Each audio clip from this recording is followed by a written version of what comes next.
El tema para hoy es la aceidad de Dios, predicado en la iglesia Springfly Church por el pastor José Paniagua.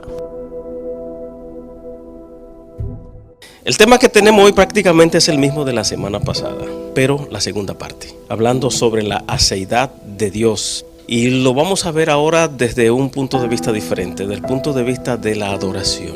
La aceidad de Dios, que vamos a definirlo un poquito por las personas que no estuvieron aquí. La aceidad de Dios, de manera simple, todo lo que quiere decir ese término, esa palabra que es un poquito extraña, hasta un poquito como medio esotérica, pero es una palabra bien interesante. Y la aceidad de Dios es lo que encierra lo que Dios es. Decíamos la semana pasada que Dios no tiene historia. Dios es increado. Existe por sí mismo. Dios no depende de nadie ni de nada. Entonces vamos a buscar ahí el motivo de nuestra adoración. ¿Por qué hay que rendirle tributos a Dios? ¿Por qué hay que adorarlo? Y es donde está el meollo de la enseñanza de hoy, en ese punto. Pero vamos a comenzar a ver algunas anotaciones para llegar al punto de la adoración. Y para aquel que no tiene a Cristo Jesús, si alguno de ustedes no tiene a Cristo Jesús en su vida hoy, creo que se le va a ir formulando una claridad con relación a Dios y a lo que Cristo Jesús es para nosotros y por qué hay que buscarlo. ¿Cuál es la necesidad de buscar a Dios? Y por qué darle seguimiento en nuestras vidas a las enseñanzas bíblicas. Vamos a ver, quiero comenzar, hámele clic allí. Estos son los textos bíblicos, son dos textos que vamos a utilizar. Uno está en Génesis 1:1, que es muy conocido. En el principio creó Dios los cielos y la tierra. Eso ya es conocido por todos. Pero solo en ese texto bíblico hay una inmensidad de cosas de las cuales hablar. En el principio creó Dios los cielos y la tierra. Yo me creía ateo antes de ser cristiano. Ahí hay una oscuridad en cuanto a conocimiento humano.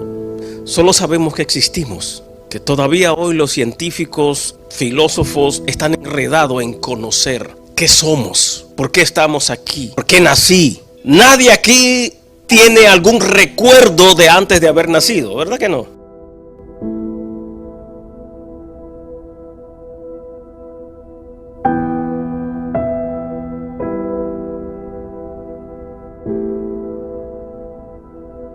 Nadie. Yo no recuerdo nada de antes de haber nacido. Yo no pedí nacer. Yo no levanté la mano ayer en una reunión.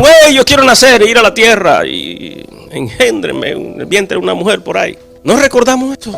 Existimos porque alguien tomó la decisión de que yo existiera. Este control que tengo aquí existe porque alguien inteligente se sentó a diseñarlo. Y yo soy más complicado que eso. Solo un ojo humano, un ojo de lo suyo, tiene más conexiones que todas las redes de computadora que hay en el planeta. Un solo ojo humano, sin hablar del resto del cuerpo. Entonces, ¿cómo es posible que algo tan bien organizado, con funciones muy específicas, fue producto de un boom, de una explosión que le llaman Big Bang?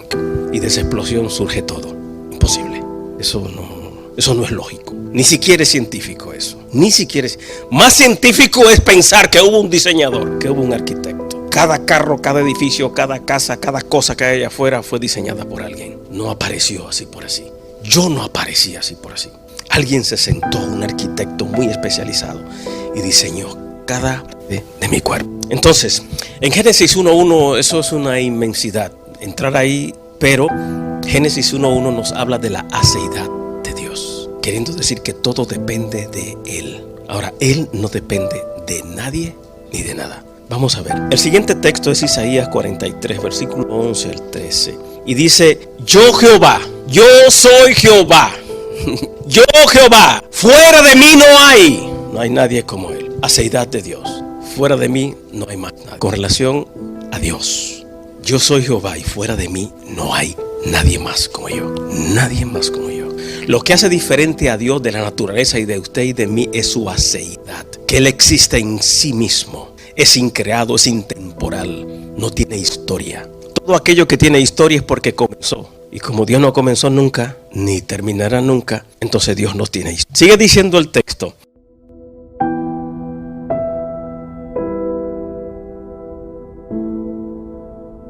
¿quién salve? Yo anuncié y salvé e hice oír, y no hubo entre vosotros Dios ajenos. Vosotros pues sois mis testigos, dice Jehová. Yo soy Dios, aún antes que hubiera día. O sea, antes que existiera el tiempo, ya yo era. No me pregunten hasta dónde eso llega, porque yo no sé. Ahí es meterse en un mundo muy oscuro. Solo eso que dice allí: antes que hubiera día, ya yo era.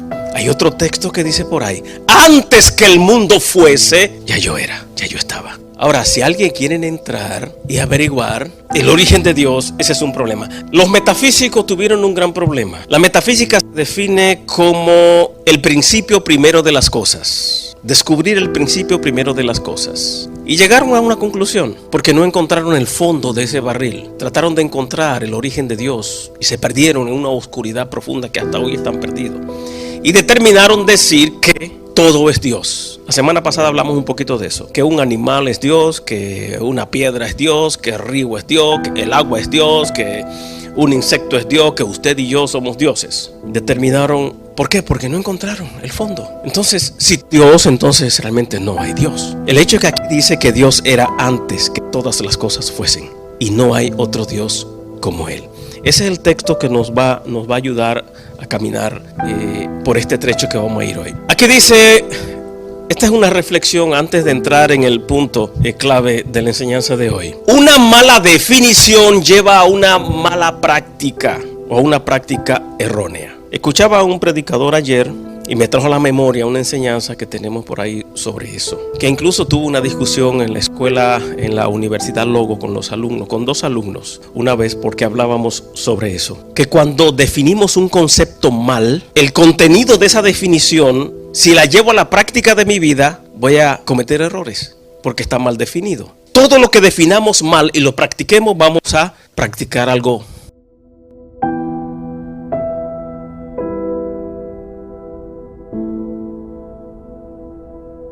equivocado, porque lo que está mal definido va a ser mal practicado, y nosotros somos lo que creemos. Yo no puedo actuar contrario a lo que creo. No hay coherencia. Dijo alguien una vez que la demencia se define como tratar de lograr diferentes cosas haciendo lo mismo. Eso es casi lo mismo. Entonces, en este caso, si defino un concepto mal y si defino una enseñanza bíblica mal y la practico, voy a practicar algo equivocado. Lamentablemente, hay muchas palabras que han tenido ciertas distorsiones. Por ejemplo, siempre ponemos el ejemplo del término responsabilidad. Responsabilidad, si nos preguntan, van a decir, bueno, es cumplir con mi trabajo. Pero responsabilidad no es simplemente, decíamos la semana pasada, que es llegar a tiempo a mi trabajo. Si es a las 8, estar a las 8 en punto, o a las 7:55. Eso no es ser responsable, eso es ser puntual. Ser responsable es que si soy mecánico y llego a mi lugar de trabajo, si es a las 8 y llego a las 7:55, llegué 5 minutos antes, eso no me hace responsable. Lo que me hace responsable es que yo repare el auto bien, porque dije que soy mecánico. Responder. Y habilidad es lo que sé hacer. Responder con la habilidad que tengo. ¿Cuál es la que tengo? Mecánico. ¿Qué debo hacer? Reparar bien. Porque es posible que llegue temprano, pero reparé mal, entonces no soy responsable. Fui puntual, pero no responsable. Entonces, en la aplicación de ese término, si lo aplicamos como nos lo han enseñado, estamos entonces practicando algo mal. Todo lo que definamos mal, lo vamos a practicar mal. Por eso es que hacemos, tanto los maestros que vemos aquí, el pastor Marte y los demás, Damar y Julio, siempre tratamos de definir correctamente las palabras y el contexto bíblico que trae cada pasaje bíblico para poder tener la definición correcta. Porque si defino incorrectamente, si yo estudio las leyes de tránsito de este país y la ley de tránsito, la luz verde me dice que es para yo continuar el camino, continuar guiando, y la roja es para detenerme.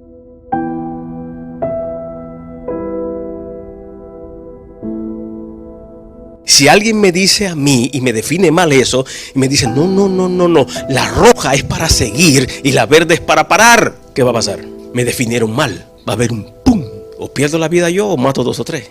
porque me definieron mal. Entonces por eso es que hacemos tanta fuerza. Alguien me preguntó una vez que ¿por qué hablar tanto del origen de las palabras? Le dije precisamente porque si no entendemos el concepto, si definimos mal cualquier concepto, va a haber problema, porque vamos a practicar mal.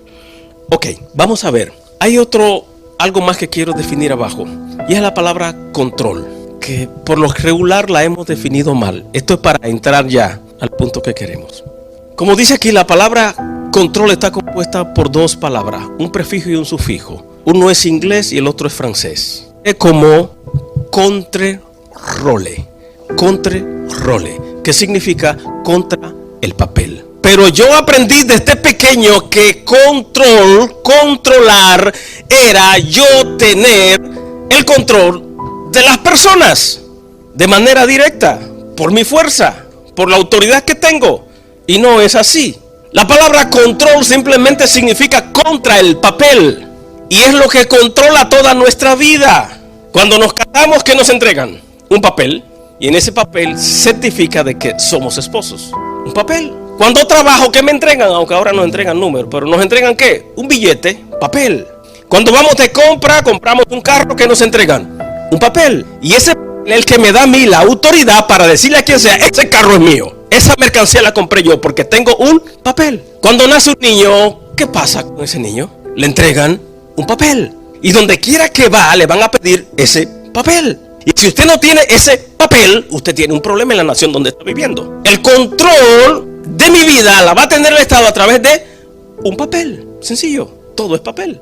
Por eso es que la definición significa contra el papel. Y más que eso, cualquier cosa que hagamos, si Luciana y yo hacemos un negocio y hacemos un contrato, ¿qué es lo que usamos? Un papel, y lo firmamos, un papel.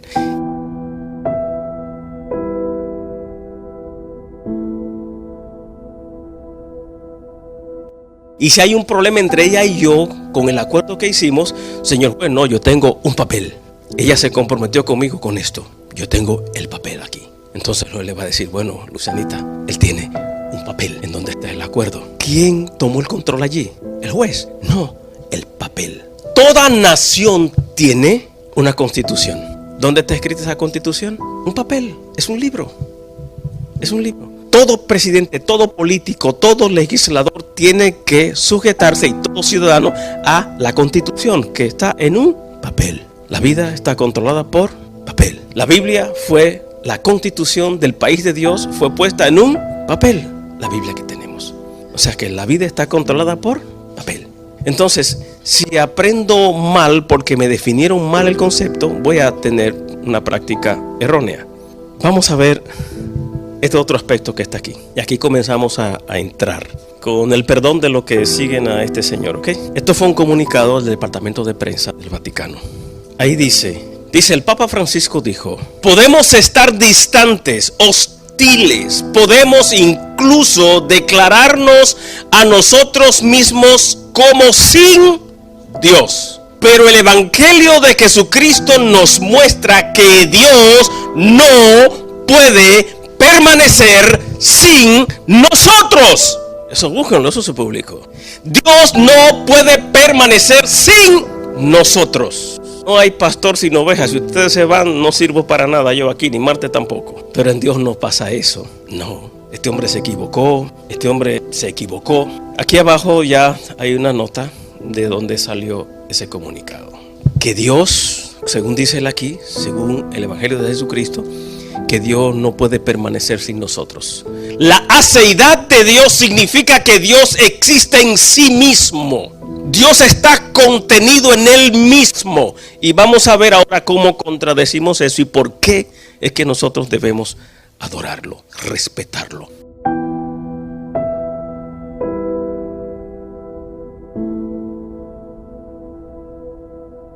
Verlo como el ser supremo del universo. Esa es la razón que nos interesa en el día de hoy, la adoración. Pero este hombre está equivocado. Dios es. Exista yo o no, usted o no, las vacas o no, el mundo o no, los montes o no, los animales o no. Dios es Dios, aunque no exista nada. Porque en el texto que leímos anteriormente dice muy claro, antes que hubiese día ya yo era. Antes que el mundo fuese ya yo era. En el principio creó Dios los cielos y la tierra. Todo emanó de Él. Y para que algo exista, tiene que haber alguien eterno. Porque de la nada, Vicente, no se puede producir nada. Los fabricantes de carro usaron nada para construir un vehículo. No, utilizaron muchísimos materiales físicos y minerales. Para que algo exista, tiene que existir alguien más arriba de lo que ahora existe. Eso por ahí no hay donde irse. Vamos a ver, vamos a entrar ya en los puntos reflexivos. Ok, vamos a ver uno por uno. Aquí me dice que Dios, es como dice la Biblia, que Dios es el principio y el fin, el alfa y el omega. Alfa es la primera letra del abecedario griego y omega es la última. Es como decir de la A a la Z, es lo mismo. Lo único es que en idioma hebreo y en español, pero es lo mismo. Dice aquí que Dios es el principio, pero Él no tiene fin. Él es el principio de las cosas, pero Él no tiene fin. ¿Ok? El siguiente dice, Él es el principio, pero en Él no hay comienzo. Anteriormente Él es el final, pero en Él no hay final. Él es el principio, pero Él no tiene comienzo. Él es el fin, pero no tiene final. Él es la causa, pero Él no es causa. Más adelante vamos a ver un poquito. Él es la dependencia, pero Él no depende de nadie. Génesis 1:1. Él es la dependencia, pero Él no depende de nadie. Todo depende de Él. Todo lo que existe lo produjo Él. Todas las causas que hay las produjo Él, pero en Él no hay causa.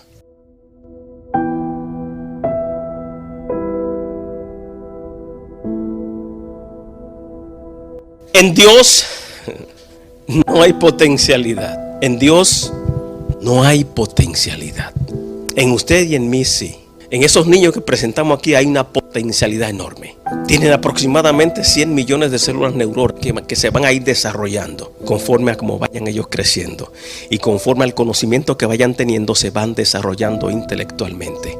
Esos niños son un potencial para mañana, como decíamos. En ellos puede estar el presidente de esta nación.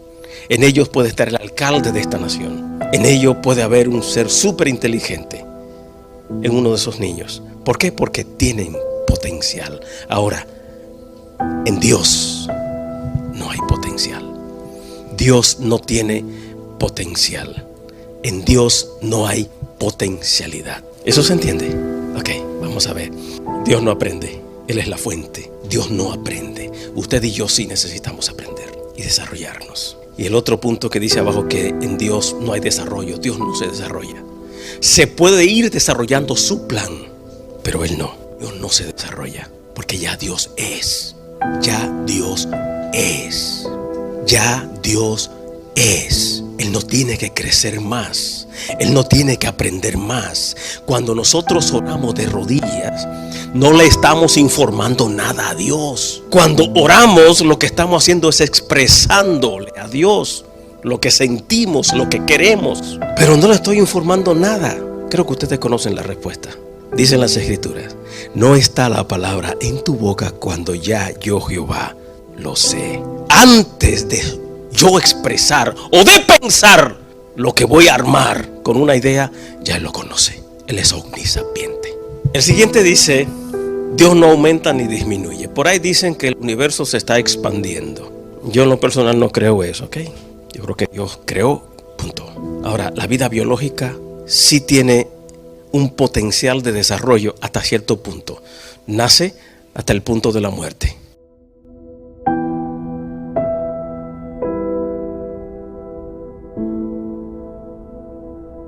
Pero fuera de ahí, no más. Ahora, después de la muerte, que ese es el otro punto interesante aquí. Yo sé que todos aquí se han hecho esa pregunta alguna vez, aunque no crean en Dios. Cuando yo muera, ¿qué hay del otro lado?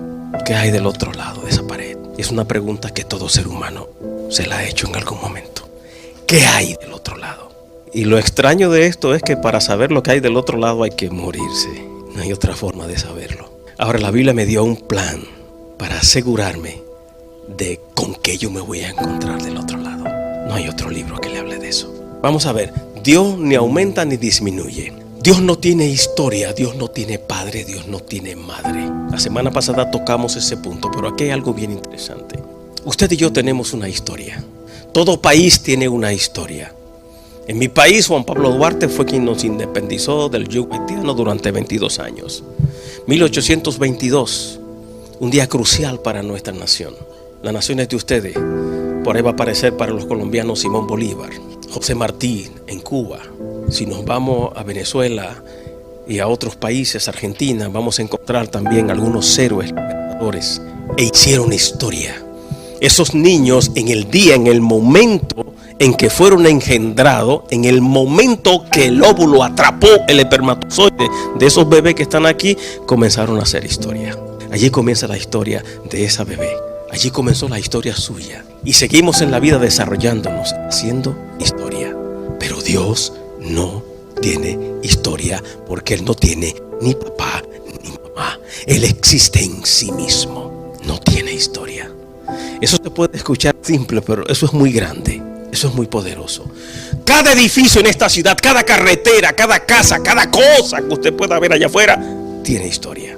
Aquel que trate de buscar la historia de Dios no lo va a encontrar. Sí puede encontrar la historia de lo que Dios produjo, pero no de Él como tal. Y el día que un hombre la encuentra, entonces Dios deja de ser Dios ese día. Es imposible. Hoy estamos un día con una teología un poquito de doctorado.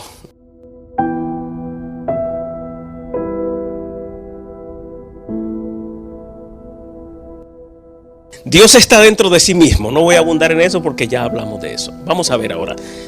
Con esto estoy terminando. Presten mucha atención a esto, manteniendo lo que hemos dicho anterior y los textos bíblicos que leímos, donde Dios dice que antes del tiempo ya Él era y que no hay nadie como Él. Nadie. Por ejemplo, aquí dice: Dios es omnipotente, y eso significa autoridad ilimitada. Eso significa ese término, omnipotencia, autoridad ilimitada. A veces se define ese atributo de Dios como que Él es omnipotente. Se define como que tiene la capacidad para hacer explotar este edificio con una palabra. Explota. Y que puede levantar una montaña con sus brazos. Él podría hacerlo, pero eso no es lo que significa la palabra. La palabra omnipotencia simplemente significa autoridad ilimitada.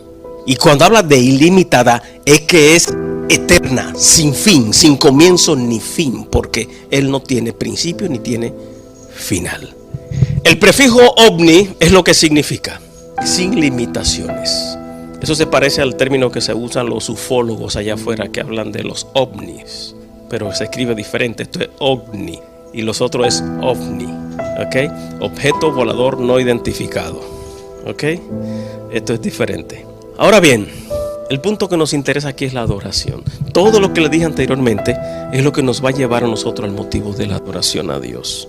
Fíjense que los seres humanos que logran decollar posiciones altas en la sociedad, de fama, de prestigio, nosotros cuando vemos ese tipo de personas queremos hasta tomarnos fotos con ellos.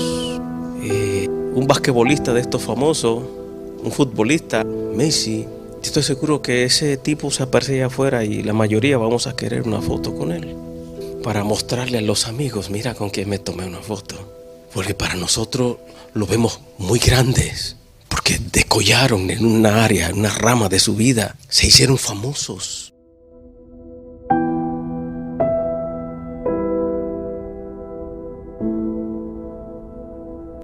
Y queremos estar con el famoso, que me vean que estoy con él, porque eso como que me hace medio famoso a mí también. Ahora, si me pongo con Vicente aquí, me pongo una foto con Vicente, la publica, va a decir: ¿quién es ese? Qué malo soy, Vicente, ¿eh? Si se toma una foto conmigo aquí, ¿y ese tipo quién es? Pero si me la tomo con LeBron, si me la tomo con Al Pacino, oye, Paniagua está pegado, mano. Está pegado. Ya, así somos. Así somos. Ahora, eso es adoración. A esa gente las miramos con respeto. Nos dirigimos a ellos con ciertas especialidades. Hablamos de ellos con... Yo veo a veces a los muchachos hablando de lo que ganan esos tipos. Es como el dominicano, el de nosotros, Sammy Sosa, que ahora es blanco. Sammy Sosa. Por ahí publiqué un libro que se llama El abogado de Dios, es que se llama, ese es un tema del libro. El título del libro es El abogado de Dios. Y ahí cito a muchos de esos jugadores. Ahí está Sammy Sosa. Planteo en el libro, el último contrato de ese individuo le dieron $270 millones por una temporada, por 5 años. $270 millones. Dinero que jamás lo va a gastar en el resto de su vida. Jamás lo va a gastar. Y yo decía, ¿en qué me benefician a mí esos 270 millones que él se ganó? ¿Y saben por qué le pagaron eso? Por agarrar un pedazo de palo. Alguien le tira una pelota, una bola, le da un palo a la bola y sale corriendo como que lleva el diablo atrás. Y por eso le están dando. Y a mí no me beneficia nada el palo que le dan una pelota. Yo no como con eso. Yo como con el plátano y el tomate que siembra el campesino. Y le pagan $6.25 la hora. Ese me da vida, ese me beneficia. Esta es una crítica. Entonces adoramos a esa gente por las cualidades que tienen, pero el único ser en el mundo que merece nuestra adoración, nuestro respeto, nuestra inclinación es Dios, porque no hay otro como Él. Todo depende de Él. Mi vida fluyó por Él. Soy lo que soy por Él. Nací porque Él le dio la gana de engendrarme. Yo no pedí nacer, ni ustedes tampoco.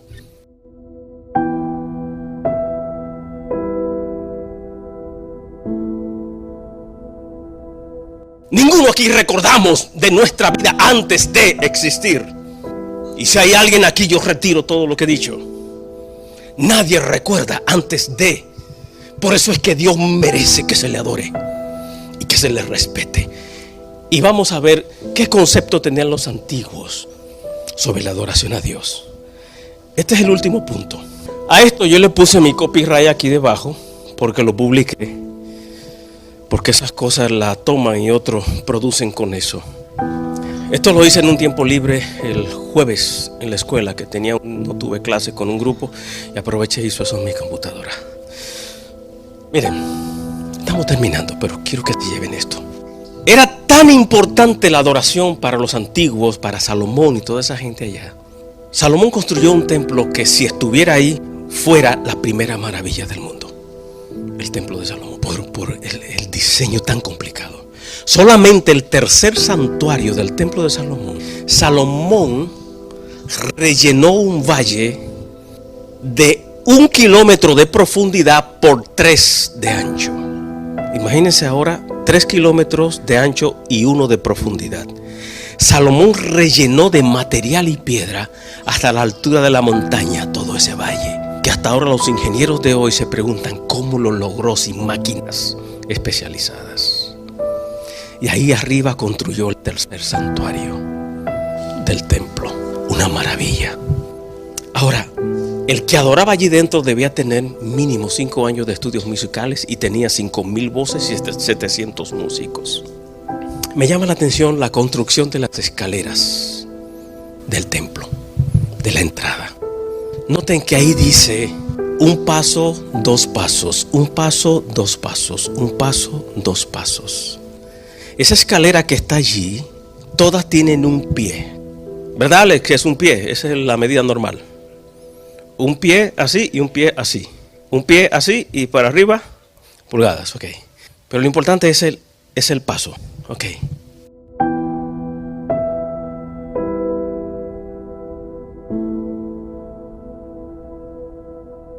Miren, eso que está en pantalla, ¿sabe qué significa eso? Es 1 paso, 2 pasos. Eso es la entrada del templo, ¿ok? Y esto ojalá que nosotros, los maduros ya en el Evangelio, entendamos con eso a qué venimos a la iglesia y con qué actitud debemos venir a la iglesia. No estamos viniendo a cualquier lugar. No es por el templo, no es por el lugar, es a lo que venimos. ¿Cuál es el nivel de respeto y de importancia que tiene a lo que vengo? Salomón mandó a construir eso, aunque Dios fue quien le dio los planos a David. Miren qué interesante es esto. ¿De qué manera había que llegar al templo a adorar a Dios?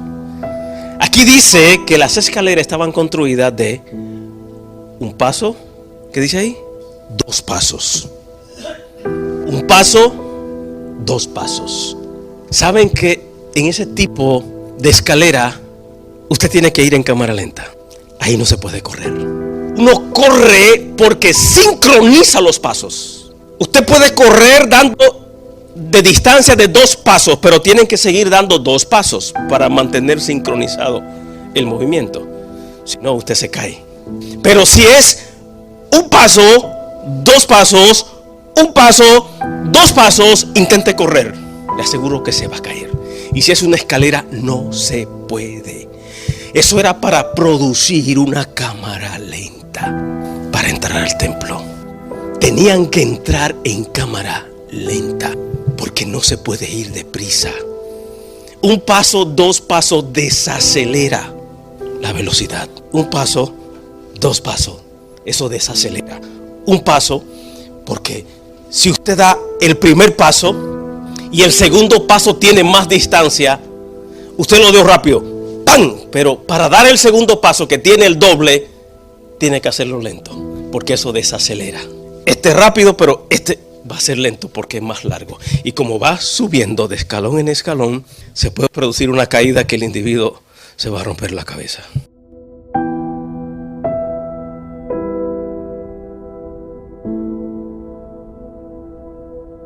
¿Qué buscaba Dios a través de este diseño? Eso desaceleraba la velocidad para entrar al templo y para salir. Ahora, ¿cuál es la enseñanza según el historiador judío Flavio Josefo? De un paso, 2 pasos. Un paso, 2 pasos. Es que cuando la gente saliera a adorar a Dios al templo y cuando llegara al templo, que llegara sabiendo a qué iba. No podían ir con prisa física ni prisa mental. No podían llegar llenos de ansiedad. Entré al templo y voy y me siento y ahí estoy, pero sigo en mi mente acelerado. Tengo cosas que hacer y ahorita me voy y me tengo que ir y tengo que ir a hacer algo y tengo que irme de compra y va a llegar familia a mi casa. Era una exigencia. Si iba al templo iba a adorar a Dios. ¿Por qué? Porque iba a adorar a ese ser que es en sí mismo, que no depende de nadie y que nos los ha dado todo. Todo lo que existe fue regalado por Él a nosotros. Fue tan hermoso que antes de nosotros existir construyó primero la casa, el jardín del Edén.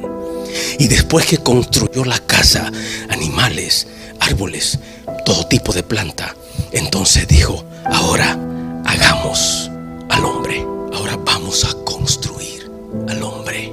Y lo diseñó y lo puso en su nueva casa. Cuando usted nació ya las manzanas existían.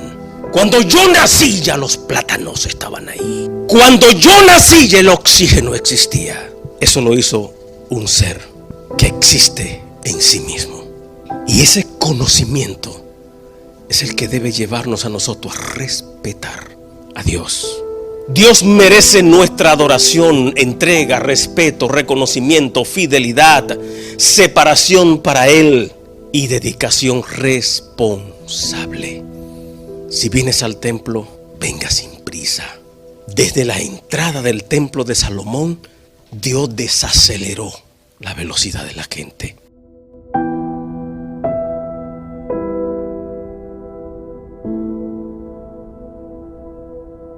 Para que entraran desacelerado. Y eso implica emoción, eso implica muchas cosas. Ahora bien, con esto terminamos. Abajo está en amarillo.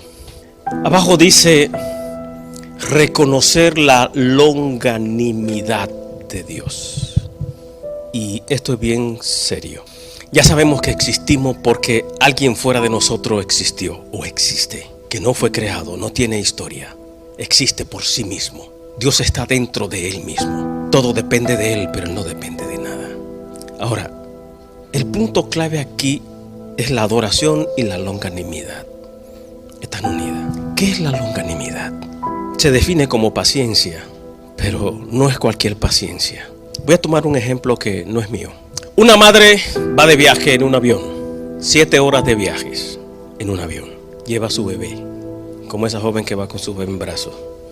Ella se sienta en el asiento en el avión, se pone su cinturón y el bebé va dormido, pero ella va a tener la paciencia de ir 7 horas viajando con ese bebé allí.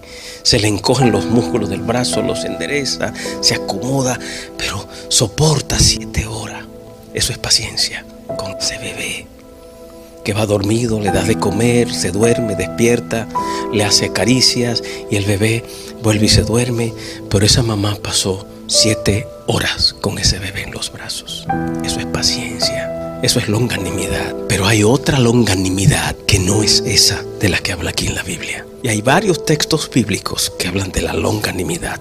Pablo le recomienda a algunos ministros en la antigüedad también hacer longámines. Vamos a ver ahora cuál es la longanimidad que aquí hay en cuanto a Dios. Vamos a imaginar que esa madre va con su bebé cargado 7 horas con él. Pero hay una madre que está en el asiento trasero, atrás de la jovencita que llevaba el bebé durmiendo, tranquilo, que tiene uno de esos bebés que parece que le inyectaron bilirrubina. Aquí le llaman hiperactivos, que no están tranquilos, corren, se suben por la mesa, por los asientos, por las bancas.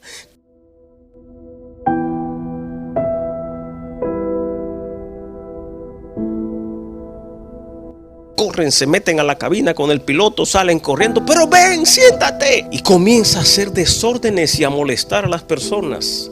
O que usted va con un bebé así a una tienda y esos bebés, lo he visto por ahí, comienzan a romper cosas en la tienda, y a derribar cosas, tirarlas al piso.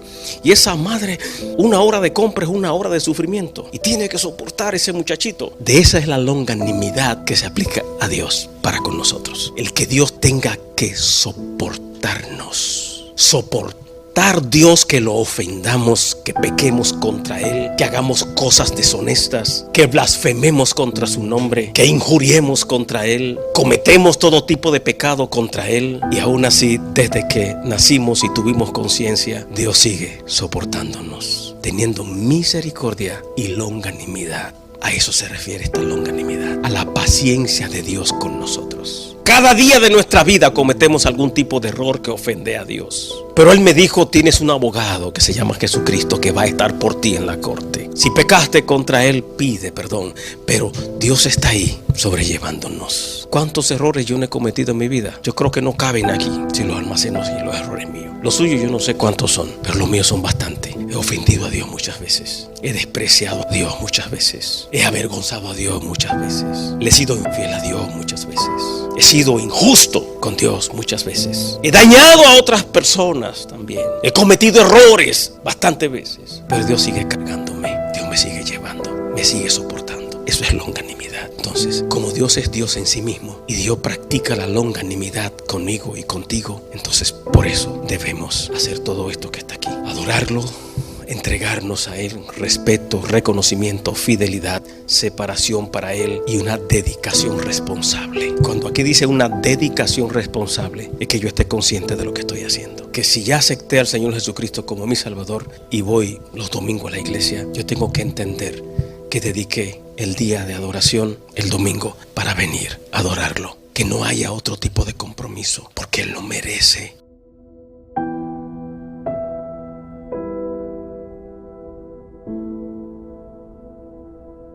Yo estoy respirando porque a Él le ha dado la gana de que yo respire. Tengo un pote de leche en mi casa y un cartón de huevo porque Él así lo quiso. En su despensa hay alimento que Él lo ha provisto. Usted me dirá, no, pero yo trabajé y me lo gané. ¿Y quién te dio las fuerzas para trabajar? ¿Y quién te dio la vida? Y si trabajaste y ganaste dinero, pero si Dios mata a todas las gallinas, ¿cómo come huevitos? ¿Quién hizo las gallinitas? Las hizo Dios también. El pedacito de carne que te va a comer en casa ahorita, ok, tú lo trabajaste y pudiste comprarlo, pero ¿quién diseñó la vaquita? Recuerda que las manzanas ya estaban cuando tú naciste. El oxígeno ya existía cuando yo nací. Y Dios ha sido longánime con nosotros. Nos ha soportado como esa mamá soporta la rabieta de ese muchachito en la tienda. Como esa madre que se queda en vela esperando que tu jovencita llegue a casa. Que saliste a las 7 y son las 1 y no ha llegado. Esa mujer está sentada allí en una silla esperando. Te regaña, pero te soporta. Eso es Dios, longanimidad, aparte de darnos todo lo que necesitamos. Entonces tenemos que ser responsables, no venir con prisa, ni mental ni física. Cuando vengamos, venir, separar esas 2 horas, Señor, son tuyas. Si a mi casa llega gente un domingo, mi familia, quien sea, no tienen que ser como yo, ¿ok? No voy a la iglesia, Amari. Adelante con el culto porque me lleno la casa de familia. Ok, son mi familia. Pero lo que yo voy a hacer es, o se van conmigo a la iglesia o yo les dejo comida aquí. Ustedes cocinan, ustedes hacen lo que ustedes quieran, pero yo voy a la iglesia. O quieren acompañarme, trato de traérmelo.